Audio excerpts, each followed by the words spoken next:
जिसने नेपाल में आग लगाई, जिसने नेपाल के युवाओं को भड़काया, जो नेपाल की गद्दी पर बैठना चाहता है, उसकी बुरी नजर भारत के कई राज्यों पर। कभी यूपी, बिहार को नेपाल का हिस्सा बताने वाला कितना घातक होगा भारत के लिए।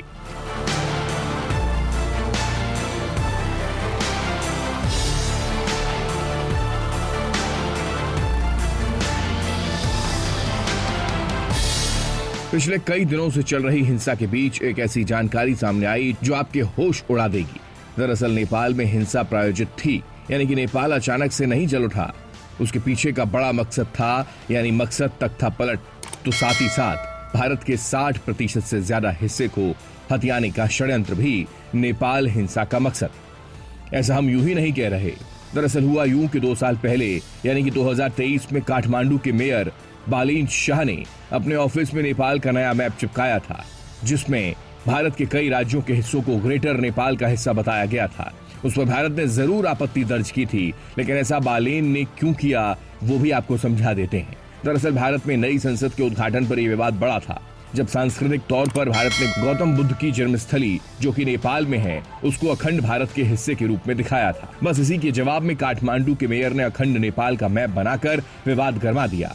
हालांकि नेपाल की सरकार ने इस पर कोई रिएक्शन दिया नहीं।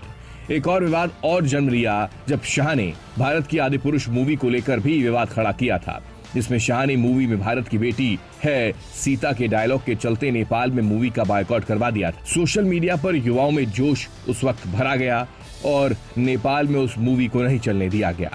इस बार भी नेपाल को सुलगाने के पीछे शाह का ही हाथ है, क्योंकि जैन आंदोलन में युवाओं का पूरा समर्थन शाह कर रहे हैं।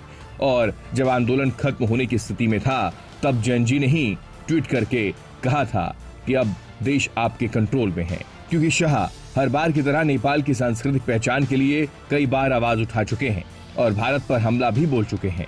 ऐसे में अगर नेपाल की पूरी कमान शाह के हाथ में आई तो फिर भारत के लिए संकेत अच्छे नहीं होंगे, क्योंकि जो खुद के देश में आग लगवा सकता है, वो पड़ोसी जिसको दुश्मन मानता है उसमें आग लगाने से नहीं बचेगा। हालांकि अंतरिम नेपाल की पीएम सुशीला कुर्की को बनाने का रास्ता लगभग क्लियर हो चला है, लेकिन जो दोगला आदमी नेपाल का गलत नक्शा बनाकर विरोध पैदा करना चाहता था, उसी के बाद कर्नाटक में अपनी पत्नी का इलाज कराने वाला भी वही शाह है। वो कैसे नेपाल के साथ वफादारी कर सकता है, ये भी नेपाल के युवाओं को सोचना चाहिए।